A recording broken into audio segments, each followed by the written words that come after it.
Ei, mano, ei, senhora, ei, companheiro, daqui se pode ver o mundo inteiro. Daqui das vozes de Parelheiros, programa Vozes daqui de Parelheiros.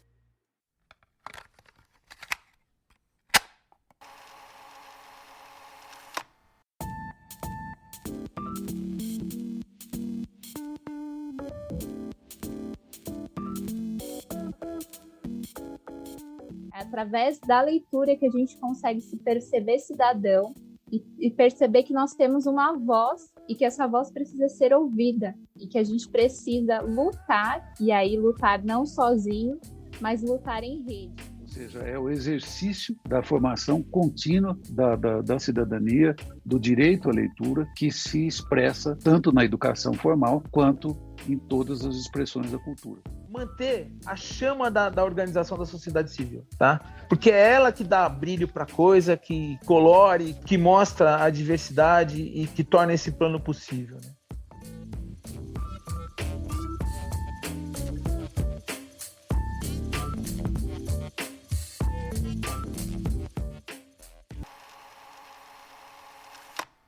Sejam todos bem-vindos ao terceiro e último episódio da série Olho Vivo nos Planos de Leitura, uma iniciativa do Vozes daqui de Parelheiros e da Rede Lect, leitura e escrita de qualidade para todos, com o apoio do GIF. Oi, pessoal! Nos primeiros episódios dessa série, contamos as experiências dos planos municipais do livro, leitura, literatura e bibliotecas de Nova Iguaçu, no Rio de Janeiro, e Juína, no Mato Grosso. Se você não ouviu, fica aqui a dica para conferir. Hoje conversaremos sobre a construção deste plano na maior cidade brasileira, São Paulo. Eu sou Viviane Peixoto, integrante da Beabá, Rede de Bibliotecas Comunitárias do Rio Grande do Sul e integrante da Rede Lect. E eu sou a Márcia Licá, representante da Rede Lect e coordenadora da Associação Vagalume. E para essa conversa recebemos o Ricardo Queiroz, o José Castilho e a Júlia Santos. Ricardo, Castilho e Júlia, gratidão pela presença de vocês. E antes de tudo, a gente quer que vocês se apresentem um pouco para a gente. Bom, meu nome é Ricardo Queiroz, eu costumo me autodefinir como bibliotecário de biblioteca pública, porque estou nessa história faz 30 anos, atuo em biblioteca pública como gestor, já trabalhei bastante no chão de fábrica, mesmo com atendimento de público, diretamente, e isso me conduziu para pesquisar políticas públicas. Tive a oportunidade de fazer isso e, em conjunto, concomitantemente, fiz o meu mestrado com o mesmo tema, aí em São Paulo, na construção do plano, mestrado que eu terminei em 2016 na ECA, na Escola de Comunicação de Artes da USP. No momento, eu estou fazendo um doutorado, estudando biblioteca pública e a relação com pessoas em situação de rua pela Universidade Federal do ABC, né? E dou aula no Instituto Veracruz, no curso Livro Infanto Juvenil, de Políticas Públicas. Vamos lá, meu nome é José Castilho, eu sou professor de filosofia, tenho um doutorado na Universidade de São Paulo por conta disso e fui professor na Unesp durante mais de 30 anos. Na Unesp também fui diretor da editora da Unesp por 27 anos, dirigi a biblioteca Mário de Andrade entre 2002 e 2005 e também desde 2005 envolvido com a construção e implantação do Plano Nacional do Livro e Leitura, do qual fui secretário executivo. Ou seja, minha vida toda esteve ligada em volta dos livros, inicialmente como leitor, depois como professor, depois na atividade bibliotecária, junto com os bibliotecários, porque não sou bibliotecário, e na sequência, na implantação de políticas públicas ligadas ao Plano Nacional do Livro e Leitura. Também estive por entidades editoriais acadêmicas, como a Associação Brasileira das Editoras Universitárias, a Associação Latino-Americana, e estamos todos nessa, no livro, na leitura, na literatura e na biblioteca. Olá a todos e todas e todes, eu sou a Júlia Santos, sou bibliotecária formada pela FESP, Fundação Escola de Sociologia e Política de São Paulo.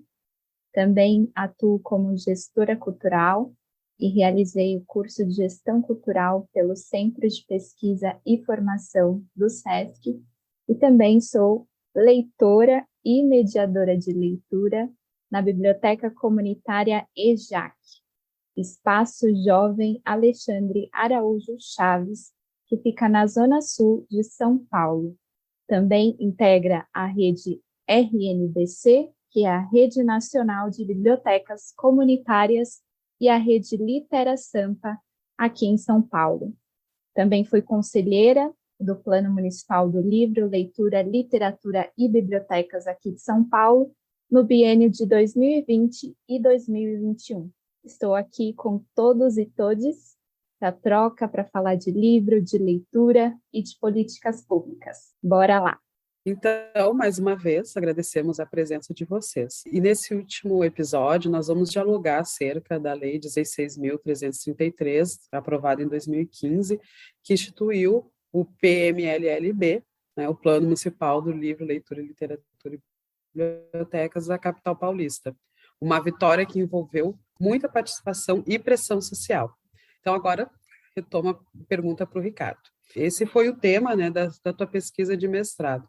Você pode resumir para a gente como foi esse processo e qual foi o papel da sociedade civil nele? Na verdade, a história do meu mestrado é a história da participação no plano, né? Que eu entrei nele como assessor parlamentar do vereador Donato, que tinha a lei do livro. Na primeira década desse século, ele tentou implementar essa lei do livro lá na Câmara Municipal, não desistiu. Em paralelo, a sociedade civil já estava tramando aí a articulação de um plano municipal do livro e leitura, que foi suscitado pelo governo federal. O professor José Castilho estava lá envolvido com a tentativa de espalhar esse plano pelo Brasil, nos municípios e estados, tentar emplacar, inclusive, antes no governo federal, que já foi uma grande dificuldade, né? E aqui em São Paulo tinha a sociedade civil ativa, sintonizada para articular esse plano, e no governo Haddad juntou a fome com a vontade de comer. Não foi tão fácil assim, né? E esse processo todo eu conto lá no meu mestrado.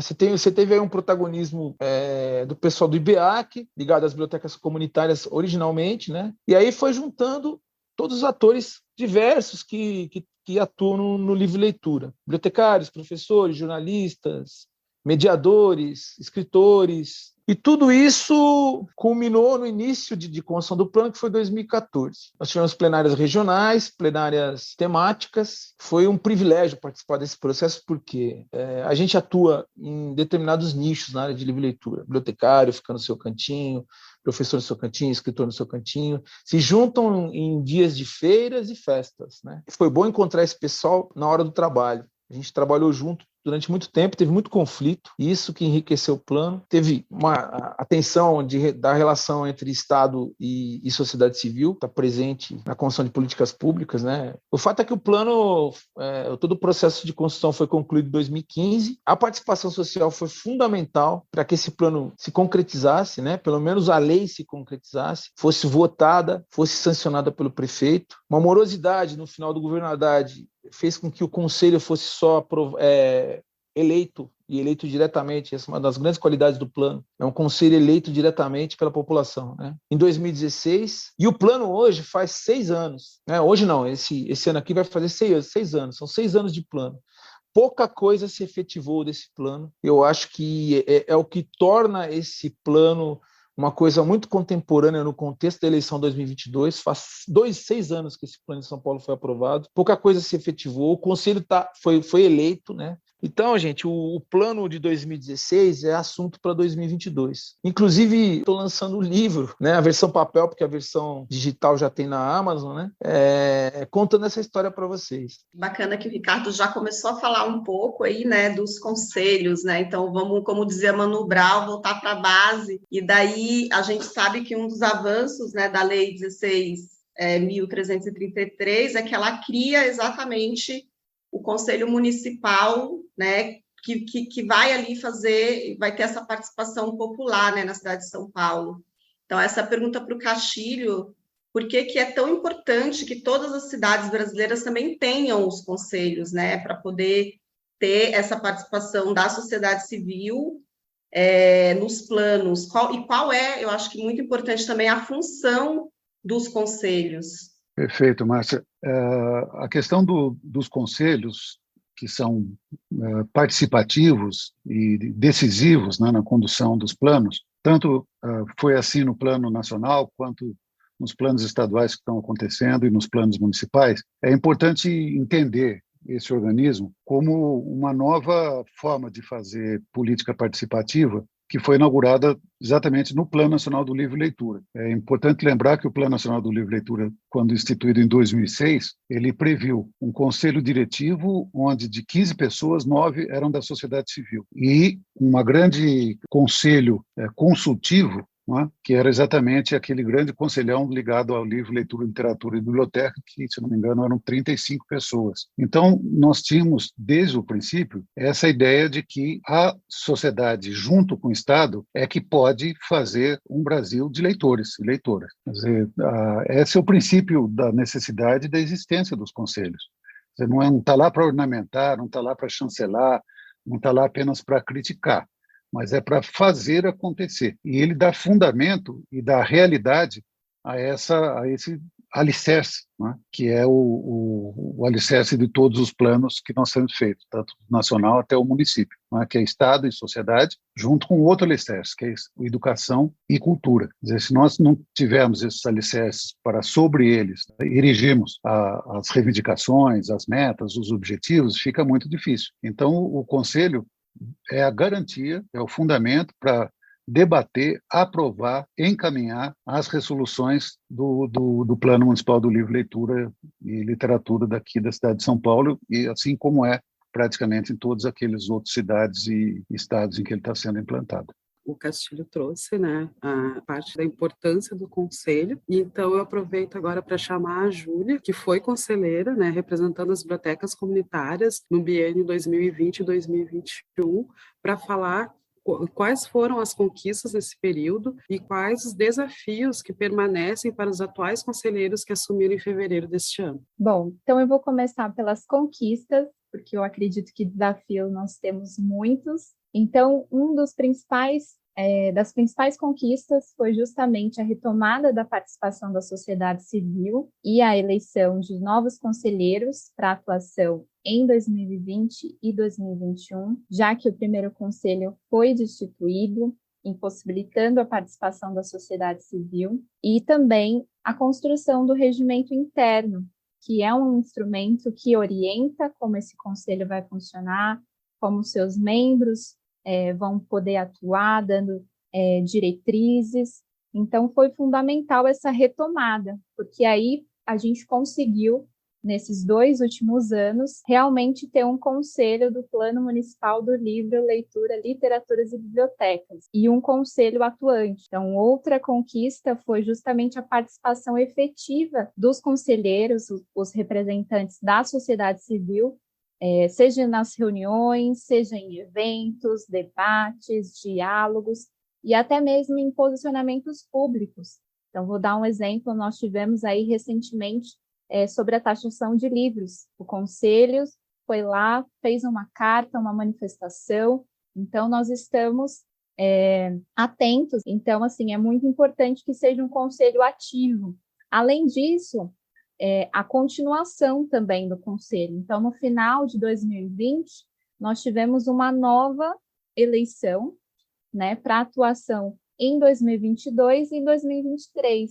Então, esse novo conselho, que vai atuar esses 2 anos, ele pegou já essa estruturação, né, esse regimento interno, então consegue dar continuidade no papel de fiscalizar também, de orientar também e de apontar as necessidades, que a gente sabe que são muitas, para desenvolver o plano aqui na cidade, né? Também quero trazer que nessa última eleição, nós tivemos de 1 local de votação, nós aumentamos para 10 locais de votação. Então, a gente descentralizou, né, a votação, que antes era em uma biblioteca central da cidade de São Paulo, para outros locais de votação nos diversos locais da nossa cidade, que é enorme, que é grande, que tem diversos territórios.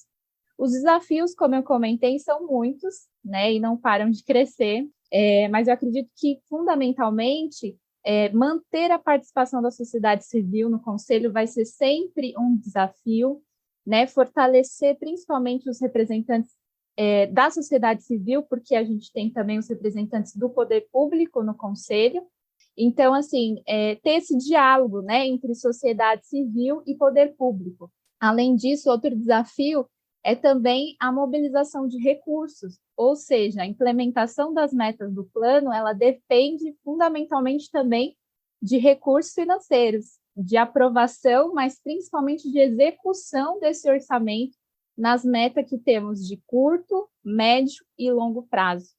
E coloco, por último, um desafio que é muito importante também, é a avaliação, ou seja, a construção de relatórios, a construção também de um seminário, de um encontro sobre o plano, para mostrar a execução e também o desenvolvimento, que a gente sabe que é pouco, né, que já estamos aí já com alguns anos já do plano e muito pouco foi avançado. Então, eu acredito que é fundamental a participação social e essa avaliação, esse monitoramento que a gente precisa fazer para avançar ainda mais no plano e na sua implementação aqui na cidade de São Paulo.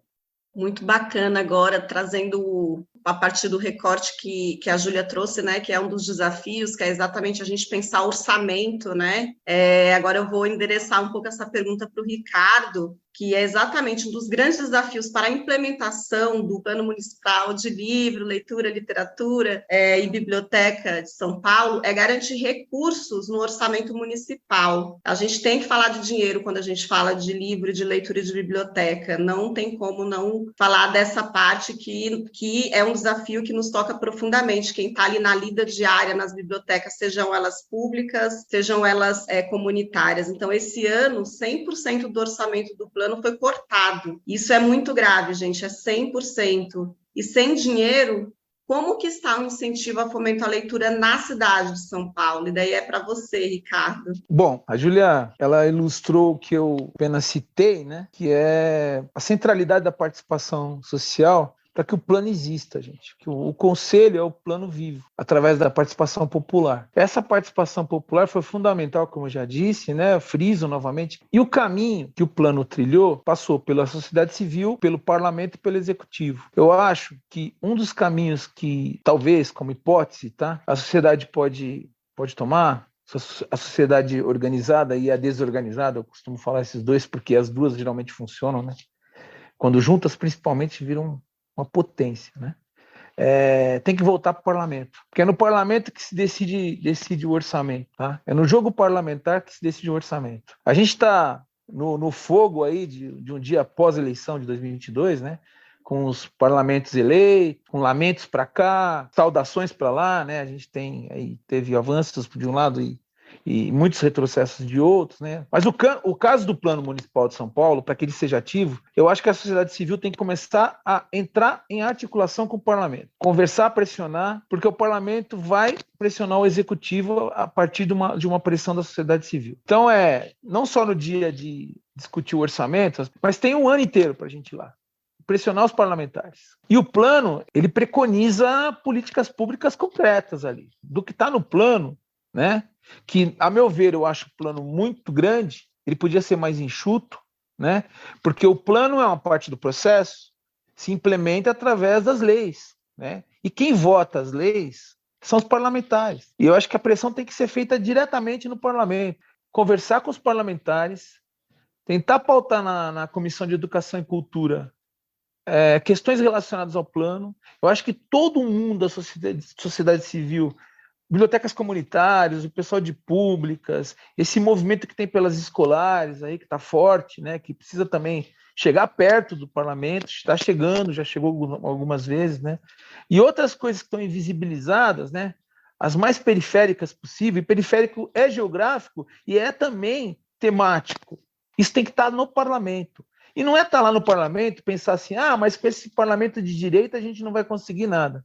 Gente, tem uma velha frase do Ulisses Guimarães que fala assim, vocês reclamam desse parlamento de hoje, vocês não sabem o que vem por aí. E a história tá dizendo para a gente que isso não é verdade, né? Não existe parlamento ideal, existe o parlamento que a gente tem, e é com ele que a gente tem que fazer política. Eu acho que o caminho é por aí. E outra coisa, para finalizar, manter a chama da organização da sociedade civil, tá? Porque é ela que dá brilho para a coisa, que colore, que mostra a diversidade e que torna esse plano possível, né? E foi com ela que o plano teve seus melhores momentos. O Ricardo, então, trouxe essa questão que é muito importante, né, de nós fazermos a incidência política, né, no parlamento, e trazendo essa questão da articulação, daí me vem uma pergunta para ti, Castilho, que é por que entre as secretarias de educação e de cultura é tão difícil e necessária a implementação do plano? Então, Vivi, a questão da educação e a cultura, o fato de serem pensadas separadamente e agirem quase sempre separadamente, do meu ponto de vista, é uma das deformidades da nossa, tanto formação acadêmica, quanto da nossa Constituição, enquanto Estado, enquanto governo. Vale dizer que ela não é, a cultura e a educação separadas não é um problema apenas brasileiro. Isso é um problema internacional, a gente vê isso muitíssimo na América Latina, não é? Onde, para o mesmo objeto, não é, que é formar leitores, essas pastas sentam separados. Eu participei do início da construção do Plano Nacional do Livro e Leitura e acompanhando mais de 19 países da América Latina, quando fazíamos reuniões, não era incomum que viessem delegações de alguns países do nosso continente, que vinham duas delegações separadas, representantes do Ministério da Cultura e representantes do Ministério da Educação, e sentavam, inclusive, na mesa de conversa separados, né? O mesmo país com a educação, ou seja, era visível essa separação. É um problema que, aqui no Brasil, eu acredito que foi pensado em algum momento de juntá-las quando nós tínhamos o MEC, né? Muita gente ainda não percebe a sigla do MEC, né? A sigla ficou, mas, na verdade, o MEC é Ministério da Educação e Cultura. Como não seria mal de acontecer se nós tivéssemos uma outra configuração do Estado, etc, etc. Por enquanto, eu prefiro também Ministério da Cultura e Ministério da Educação, mas que eles ajam juntos, e é isso que foi pensado, né? Porque é impossível você formar leitores sem pensar, obviamente, a questão da alfabetização, a questão da decifração dos caracteres, por chamar de outra forma, né? E a maneira como você vai trabalhar isso da formação do leitor e da leitora. Agora, a concepção de educação e cultura precisariam ser transformadas, né? Quer dizer, a própria ideia de formação do indivíduo, de formação da cidadania, há muito tempo já no Brasil está sendo trocado por treinamento das pessoas, né? Você, ao invés de formar, você treina. Então, esse tipo de coisa é que dá as bases de uma filosofia da educação que, felizmente, a grande parte de professores e pedagogos que trabalham contra isso, mas, em maior parte das vezes, o que a gente vê é muito mais treinamento do que formação. Dito isso, portanto, o problema de fundo, né, nós não podemos, em nenhum momento, abrir mão da ideia de que educação e cultura são binômios que precisam caminhar juntos na formação de leitores. E por que eles precisam formar juntos? Hoje, está muito na moda se falar, por exemplo, de educação continuada, educação ao longo da vida, etc, etc. Aonde vai acontecer isso? Não será na escola formal, não será na educação formal, que tem um tempo para acontecer na vida das pessoas, não é?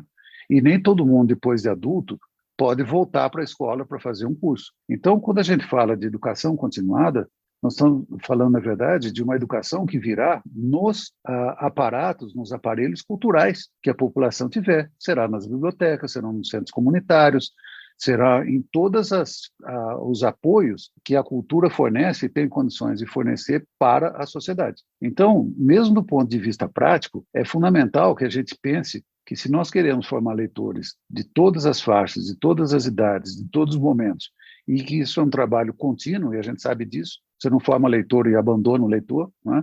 Quer dizer, você sempre tem que estar trabalhando com essa dinâmica.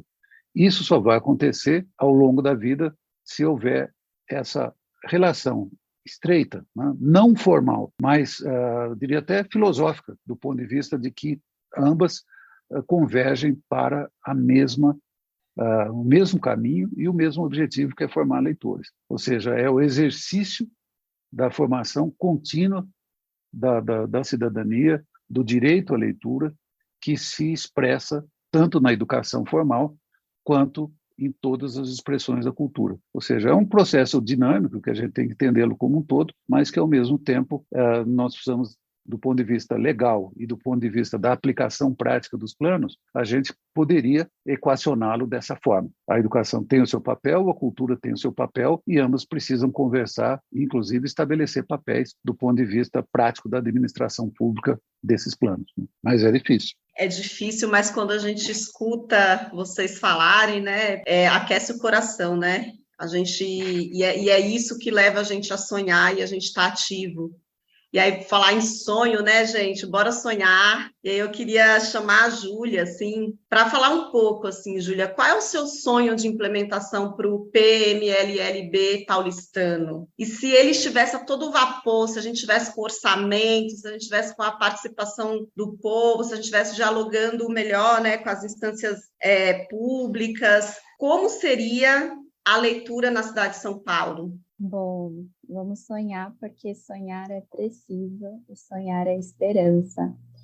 Então, acredito que a cidade seria uma São Paulo leitora. A leitura seria um direito humano para todos, e não para alguns, né? O livro chegaria a todos e todos os territórios, né, da nossa cidade. Então, o meu sonho de implementação no plano seria que todas, ou se não, a maioria das metas do plano fossem implantadas na cidade. Porque, como nós já ouvimos aqui, a construção dessas metas refletem as necessidades das comunidades e dos territórios. E essa construção, por ser tão coletiva e plural, demonstra a verdadeira necessidade de leitura, de literatura, de poesia, de tudo que a gente precisa, de informação. Então, para a cidade ser uma cidade leitora e principalmente ser uma cidade de acesso às bibliotecas, a gente precisa da implementação do plano com mais bibliotecas de acesso público, sejam as bibliotecas comunitárias, sejam as bibliotecas públicas, também as bibliotecas escolares. Então, a gente precisa fortalecer as bibliotecas no geral. Nós precisamos ter cada vez mais acervos pautados na bibliodiversidade, a construção de acervos que tenham as diversas vozes dos seus territórios, estejam presentes os escritores, os poetas estão presentes, e a gente sabe que estão presentes nos nossos territórios, tem que ter a participação de todos e todas, porque a leitura é um direito para todos, desde as crianças até o mais senhor de idade, todos têm que ter acesso, né? E a leitura, como a gente viu, ela tem uma parcela significativa de um processo de alfabetização. Então, ninguém nasce leitor de um dia para a noite. O leitor é uma construção, nós somos leitores. Cada vez mais nós vamos construindo a nossa leitura de mundo, a nossa leitura de vida, nós vamos construindo as nossas escolhas, e é através da leitura, é através da informação que a gente consegue, e a gente precisa, então, ter a implementação dessas metas e essa democratização do acesso, porque o livro precisa chegar na mão daquela pessoa que não tem condição de comprar um livro, né? Ela precisa chegar na mão daquela pessoa que não precisa escolher se ela vai comprar um livro ou se ela vai comprar um arroz, né? Então, o livro precisa chegar na mão de todos, né? E principalmente das crianças, né? E quando a gente fala de formação de leitores, também a primeira infância, a gente tem que ter um olhar essencial, né, para as nossas crianças, para os nossos jovens. Então, o meu sonho é esse, que o direito à leitura seja para todos e que a cidade de São Paulo seja uma cidade leitora. Então, né, depois de nós escutarmos a Júlia falando sobre o sonho, né, de uma São Paulo leitora, eu queria chamar o Ricardo para falar sobre esses anos, né, de implementação do PMLLB. Então, apesar dos desafios a serem superados, né, essa experiência ela pode inspirar e contribuir com o processo de elaboração dos planos em outras cidades? Bom, como eu disse de início, o plano é a cara da participação social. Ele é a confirmação que só existe um plano que tem a possibilidade de fazer tudo isso que Castilho preconiza, Júlia preconiza, e que tenho certeza está na cabeça de todo mundo, em sonhos, depende da participação social, depende das pessoas. E sim, o plano de São Paulo ele é um exemplo a ser seguido quando você capta a energia. Isso é muito nítido na descrição que eu faço no meu trabalho. A importância e a centralidade das pessoas que estavam ali e, principalmente, esse encontro de educação e cultura. Na construção do plano, esse encontro se deu concretamente. Se deu na harmonização das ideias e nos conflitos gerados, né? Porque educação e cultura são campos que se complementam, dialogam o tempo todo, mas também se chocam, criando tensões essas que são, às vezes, necessárias para que as coisas andem. Nesse sentido, Viviane, te respondendo mais objetivamente, o processo do Plano de São Paulo, ele é exemplar e deveria ser reeditado nas cidades onde não existem planos, nos estados onde não existem planos. Mas a gente tem que ter em mente toda a força que a gente puder tirar de dentro, de que esses planos sejam efetivamente implementados, que não virem um papel, porque tem uma coisa assim bonita, eu ouço muito isso em gestões públicas, né, de municípios, né? Nós queremos ter o plano. Aí a pergunta seguinte é assim, o que vocês vão fazer com esse plano? Vocês vão apresentar como sendo mais um diferencial de uma cidade democrática, entre aspas, né? Para ele não ser implementado, para que não haja corte, por exemplo. Pós-pandemia, você teve nos municípios cortes de orçamento absurdos, porque os municípios, principalmente os mais ricos, São Bernardo é um caso onde eu atuo, né, São Paulo, estão em superávit. Eu não consigo entender por que corta esses recursos. Não tem explicação técnica, orçamentária, e não tem explicação política. Na verdade, tem explicação política, mas ela não é explicitada. É precarizar e rebaixar cada vez mais o orçamento público das áreas sociais, da área de educação, de saúde, de cultura, né? Então, não se cumpre orçamentos mínimos, e aí eu estou falando, parece que eu estou sendo redundante, falando do orçamento de novo, não existe plano municipal, estadual, nacional, sem orçamento. O plano, nas várias instâncias, né? Ele só existe com um orçamento que seja mínimo para ser implementado. Porque senão fica lá uma grande peça de boas intenções, né? Eu acho que sim, está na hora da gente se juntar nacionalmente, criar um grande movimento mesmo, para que os planos que existem sejam implementados e para os que não existem sejam construídos com participação social. Eu acho que é um mote que pode unir a área, né? Acho que tem várias coisas que uniram. Eu acho que a questão do preço único, da taxação do livro foi uma oportunidade das pessoas que conversaram, tá? Mas a gente tem que criar mais situações.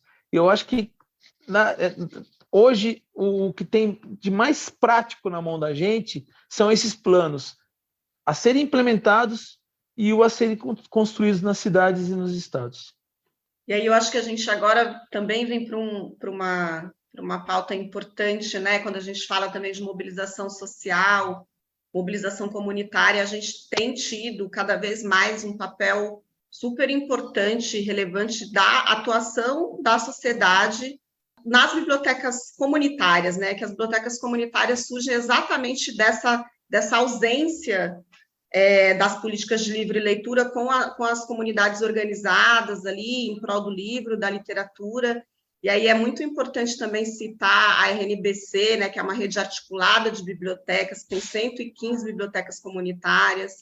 A gente tem aí organizações também como a Vagalume, que é a que eu atuo, que tem 86 bibliotecas na região norte, né, em todos os estados da Amazônia. E aí, Júlia, como que a gente pode fortalecer as bibliotecas comunitárias e priorizar as ações de mediação de leitura para que mais pessoas possam acompanhar e monitorar a implementação do plano? Acho que essa é uma pergunta importante. Com certeza, Márcia. É uma pergunta que a gente tem que cada vez mais refletir, porque nós construímos juntos, né? Se nós queremos uma São Paulo leitora, um Brasil leitor, nós temos que seguir juntos, né? Essa atuação em rede, como você comentou, essa atuação em coletividade, ela é muito mais necessária, né? É uma força que a gente precisa construir juntos. Então, eu acredito que fortalecendo os territórios por essa atuação em rede, em coletividade, mobiliza as pessoas e a participação da sociedade civil para acompanhar o plano e as diversas políticas públicas. Então, as bibliotecas comunitárias, elas são esses espaços onde as pessoas elas podem se encontrar, elas podem dialogar, refletir, elas podem ler, elas podem se informar. Então, quando a gente tem uma biblioteca comunitária com um acervo pautado na bibliodiversidade, pautado em informações, ela consegue ter conhecimento e ela consegue perceber quais os melhores caminhos, ela consegue propor novas soluções. Então, é muito interessante quando a gente vê a atuação das bibliotecas comunitárias, principalmente na incidência política, porque através das necessidades que aquele território apresenta, as pessoas vão mostrando o que elas querem, o que elas precisam, o que elas sonham. E através disso, dessas necessidades, é que são construídas nossas políticas públicas. É assim que nós vamos construir cada vez mais leitores e leitoras. Então, são espaços, e a gente precisa cada vez mais ter também a formação de mediadores de leitura, para que todos nós possamos atuar nessa mediação, possamos direcionar as pessoas para que elas possam conhecer, para que elas possam se informar. Então, eu acredito, e até hoje, atuando na biblioteca comunitária já, que eu vejo o potencial de conhecimento e construção que as pessoas têm ao contato com as bibliotecas comunitárias, em contato com a leitura, em contato com a literatura, né? Então, com a poesia e com as diversas formas de literatura que a gente tem. É através da leitura que a gente consegue se perceber cidadão e perceber que nós temos uma voz e que essa voz precisa ser ouvida e que a gente precisa lutar, e aí lutar não sozinho, mas lutar em rede. Então, é muito importante, e só assim, né, nós vamos ter mais pessoas, e o apoio, né, como a gente comenta aqui, mais uma vez, vale reforçar, né, o apoio da sociedade para que o plano seja efetivado. Então, se ele for só um papel esquecido, né, nunca vai ser implementado as metas de curto, médio, longo prazo, todas aquelas necessidades. Então, a gente precisa cada dia mais refletir e buscar, avaliar, comentar, dialogar e sempre estar olhando para qual necessidade que a gente precisa naquele momento, né? O plano, como a gente está vendo aqui nessa conversa, ele aponta para diversas necessidades. Então, nós temos várias metas, e as metas das bibliotecas comunitárias, né, uma das que a gente já falou aqui também, é a questão do orçamento. Então, uma biblioteca comunitária, para ela se sustentar, ela precisa sim de orçamento, ela precisa sim de um recurso para o espaço, para a construção do seu acervo, para formações. Então, é muito importante, né, a gente fortalecer as bibliotecas com a participação da comunidade e a inclusão, né, do território dentro desse diálogo da implementação do plano. Dando continuidade, em 2023 agora, né, nós teremos novos governos dos âmbitos federal e estadual.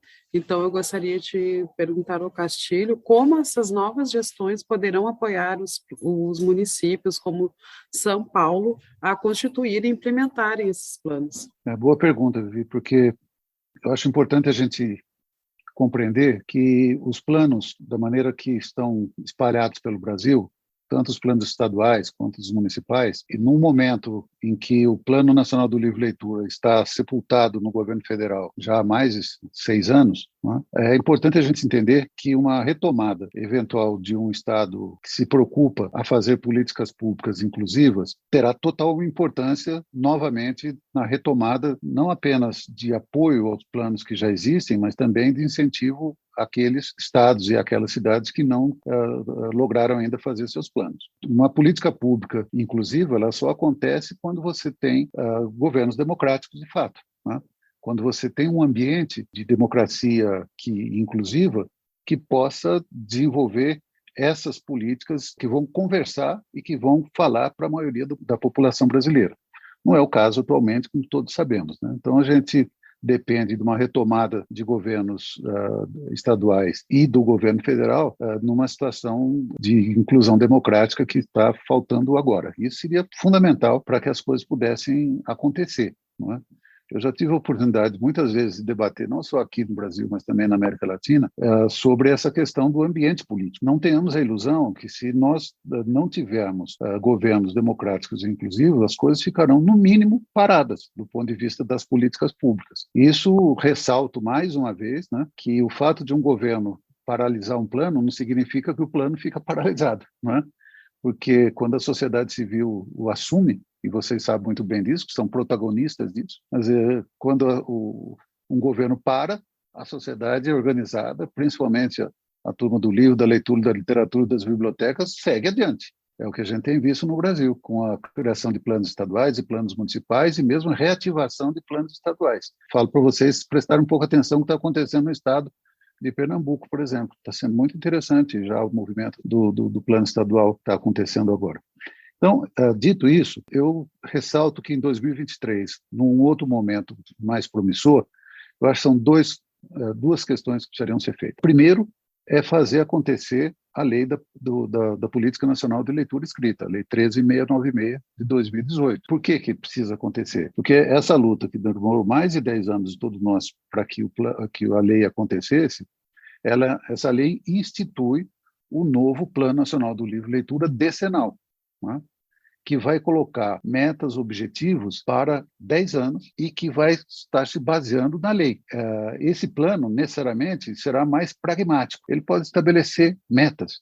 Quanto vai ter de investimento no setor? Quantas bibliotecas de acesso público vão ser incentivadas? Qual vai ser o destino das verbas públicas na área? Ou seja, tudo isso vai ter que ser medido e trabalhado num Plano Nacional do Livro e Leitura decenal, que estará sob a égide da Lei da Política Nacional de Leitura Escrita. Ou seja, ele terá uma importância estratégica na construção de uma década de formação de leitores no Brasil, e baseado exatamente na descentralização, que a lei também prevê isso, o apoio aos planos estaduais e aos planos municipais. O Estado, ele deverá exatamente reproduzir no seu território estadual aquilo que a Lei Nacional e a Plano Nacional de Livre e Leitura decenal estabelecer. Isso é um ponto. É o ponto 1 que eu considero essencial, falando do ponto de vista das políticas públicas. E ainda, dentro da perspectiva de políticas públicas, aonde é a prioridade do investimento de recursos. Eu já falei sobre isso, já escrevi sobre isso, e volto a dizer aqui a vocês. A prioridade da implantação de recursos nesse novo período decenal, para mim, são recursos de investimento nas bibliotecas de acesso público. Eu estou falando das bibliotecas públicas, eu estou falando das bibliotecas comunitárias, eu estou falando de toda biblioteca que tiver com a porta aberta para a rua e que tenha um serviço de formação de leitores. Ou seja, as nossas famosas bibliotecas vivas, bibliotecas acolhedoras, que entendam o seu papel dentro da sociedade, que tenham as portas abertas para o acolhimento, para o compartilhamento e para o desenvolvimento de todas as atividades ligadas à cultura e à educação da população local. Tudo isso baseado na territorialidade, né? Tudo isso baseado nas necessidades daquele território. É sempre bom lembrar que a descentralização, a ideia de criação dos planos estaduais e planos municipais de livre leitura se baseia desde 2008, isso vem acontecendo, é bom lembrar, né? Quer dizer, se baseia numa única coisa, uma constatação óbvia, todo mundo sabe, mas às vezes a gente não percebe. As coisas acontecem no território das pessoas. A vida acontece nas cidades e na zona rural dos municípios. É aí que as coisas acontecem. Então, se a gente tem um plano aqui em cima, ele só acontece, de fato, quando acontecer embaixo. Não adianta ter uma ideia que cai de cima para baixo, né? É importante que essa ideia, mesmo que caia de cima para baixo, ela se realize no território, se realize na cidade, se realize na zona rural dos municípios, se realize no território das pessoas, né? Então, esse é o fundamento. E se nós tivermos uma dinâmica de relação bem feita do próximo Plano Nacional do Livro e Leitura decenal, com base na Lei 13.696, nós poderemos ter, de fato, essa resposta a essa tua pergunta, né? Que é fundamental, porque é daí que vai sair algo planejado, algo com objetivos e apontando quais são os recursos necessários que os cofres federais, estaduais e municipais deverão prover para que esse plano seja realizado. Então, agora a gente está caminhando para o finalzinho dessa conversa, né? Então, para concluir ou para abrir, né? Para a gente poder ficar com algumas ideias assim dessa conversa. Eu queria pedir para a Júlia, para o Ricardo e para o Castilho para passar algumas dicas, assim, né? Que dicas que vocês dariam para quem está iniciando o processo de discussão e de construção dos planos municipais de livro, leitura, literatura e biblioteca nas suas cidades? Bom, primeiramente buscar exemplos, né, com outras cidades que já possuem o plano construído, implementado ou que estão em processos de implementação, realizar toda essa construção de uma forma muito democrática e participativa, né, envolver toda a sociedade civil, envolver os diversos territórios e as comunidades, né, ter esse diálogo e essa escuta sensível também, né, uma escuta ativa e sensível das necessidades e envolver realmente essa construção com todos e todas, porque a gente teve aqui em São Paulo, né, uma construção muito plural, e isso é muito benéfico para todos, né, escutar desde as crianças, e as crianças têm o que falar desde o mais idoso, da pessoa com mais experiência, então realmente envolver, né, a sociedade, ter essa participação social é fundamental. Bom, eu acho que tem que ler bastante, né? Já que somos todos leitores aqui, ou tentamos ser, né? Tem muita coisa produzida, tem muita informação organizada. Nesse sentido, eu acho que a gente está bem avançado, né? Tem uma produção de trabalho do Castilho, que está aqui com a Renata Costa, pela Rede Lect, que mapeia os planos, indica caminhos, conta um pouco a história resumida de cada plano. Tem o meu livro que vai sair, queira Deus, aí o mês que vem, né? Contando a história do Plano de São Paulo, mas tem trabalho acadêmico também. Tem alguns assuntos que são candentes para a nossa área. A Júlia citou, en passant, aqui a questão da bibliodiversidade, que é muito falada e pouco conhecida. A própria Júlia tem um artigo muito bacana, se você procurar no Google por Júlia Santos, Bibliodiversidade, eu indico porque é muito bem escrito, dá boas dicas, é uma referência, tem muito pouca produção, né, sobre bibliodiversidade, né? E, principalmente, eu acho que o mais importante, gente, é encontrar as pessoas. A gente começou aqui falando de participação social. Participação social preconiza encontrar as pessoas, conversar com as pessoas, olhar no olho. Então é ler, conversar com as pessoas, encontrar as pessoas, e não encontrar só aquelas pessoas que pensam igual a gente, né? Eu sei que essa receita todo mundo dá, mas ninguém gosta de seguir, né? Porque é difícil lidar com diversos. Mas tentar abrir diálogo com pessoas que não querem conversar com a gente também, né? Acho que o momento é esse momento de olhar o plano como se fosse algo vivo, não se fosse um papel lá que tem que ter dinheiro para implementar, né? Eu acho que o que o Castilho falou é muito importante. Reativar os planos que estão nas cidades e olhar os exemplos e conversar com as pessoas. Hoje a gente tem a via virtual, a gente pode encontrar a pessoa no boteco, a moda antiga, né? E pode fazer podcast assim como a gente está fazendo agora. Né? Então, eu queria, sobre o que se poderia recomendar, eu acho que tanto Júlia quanto o Ricardo já colocaram o conjunto das medidas. Só resumindo, talvez, né? Eu acho que a primeira realmente é se informar, né? Como foi dito. Se informar, ver o que foi feito, tanto aqui como lá fora. Segundo, ouvir muito. A escuta é o instrumento principal que nós devemos ter na construção de qualquer plano. Segundo, debater com quem faz. Não entrar com salto alto achando que só o pessoal que está fazendo o plano sabe formar leitores. Tem muita gente que sabe formar leitores e que está disperso por aí. Ouvir a professora que faz isso na classe dela, aquela agente cultural que faz no bairro dela, no quarteirão dela. O que ela faz? Por que ela faz? O que a motiva? O que ela usa? Lembrando a pesquisa nesse sentido, a pesquisa que foi feita agora recentemente que nós fizemos com a Cátedra Unesco da Leitura e o Itaú Cultural, né, que diz exatamente isso. Quer dizer, uma das perguntas enfoca qual é o método, o que as pessoas entendem de leitura, que os mediadores de leitura hoje utilizam. Quase 80% trabalham com os conceitos mais avançados de leitura que nós desenvolvemos aqui no Brasil, com os conceitos que estão no Plano Nacional do Livro e Leitura. Então, muita gente sabe fazer e está fazendo bem. Então, tem que escutar essas pessoas, né? Outro ponto, acolher todos e todas, tem que acolher toda a gente, né? E aprovar os resultados propostos pela maioria, aprovados pela maioria. Tem que ser um ambiente também de construção democrática. Não é uma somatória, é uma síntese, né? Porque um plano também tem que ter objetividade. Então, a maioria, quem achar que sobre aqueles determinados pontos a maioria venceu, que isso vá para frente, né? Ou seja, a gente acolhe todo mundo, mas aprova os resultados da maioria. E a última coisa a dizer, que acho que é óbvio, vocês conhecem muito bem isso, é nunca aceitar um não, né? Ou seja, é a persistência permanente. Isso é uma coisa que reafirma a outra, né?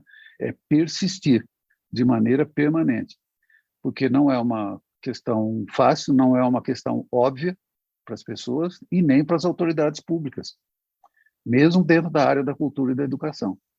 Então, é seguir com teimosia, com argumentos e seguir, sempre, persistindo. Eu acho que é por aí. Então, gostaríamos de agradecer a presença do Castilho, da Júlia, do Ricardo, pelas considerações finais tão importantes para a vida, né? Márcia, pela mediação, junto a mim, no nosso último episódio da série Olho Vivo nos Planos de Leitura. Muito obrigada também, Vivi. Foi um prazer estar aqui nessa conversa tão importante e necessária neste momento, né, que a gente está vivendo do país. Obrigada, Júlia, Ricardo, Castilho. E para quem se interessar, deixaremos disponível na descrição o link para acessar o documento na íntegra do PMLLB da cidade de São Paulo e o primeiro e o segundo episódio dessa série.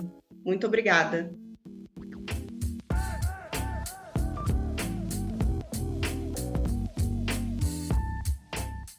Esse episódio é uma realização do Vozes daqui de Parelheiros e da Redilect, com apoio do GIF.